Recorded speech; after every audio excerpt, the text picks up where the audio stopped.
Okay, kita letak. So ni adalah burger roti canai je ya. Ya betul. Apa kita balut lah. Mana datang idea Haji buat roti canai Haji? Ni malam-malam tidur kita mimpi bang. Oh, malam-malam. Pergi bulan apa? Okay, lepas tu kita goreng yang Kita goreng lah. bang. Kita goreng kejap.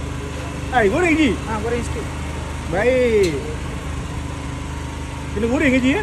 Baru dia crispy. Baik, dah siap. Potong je dah habis. Potong dua bang. So ni adalah burger roti canai. Ya betul. Ni burger roti canai bang. Oh, satu RM1 je? Dijual 10.5 je bang, murah je. Murah je. Kau tak nak ambil pekerja Haji? Ya bang, kita ada banyak cawangan kita nak buka lagi. Dekat Aceh, Bangsa. kan Aceh budak? Ya betul. Berapa gaji kau nak bagi? Gaji kita start daripada 1,700 bang. Serius lah? Serius. Masak burger RM1,700 gaji? Betul. Baik je Haji. Kita bagi ada allowance lagi. Elon lagi. Buka berapa buka Haji burger ni? Macam biasalah kita buka 6 sini 6 Bandar Puteri 6.5 lah. 6 dah start dah. Sampai?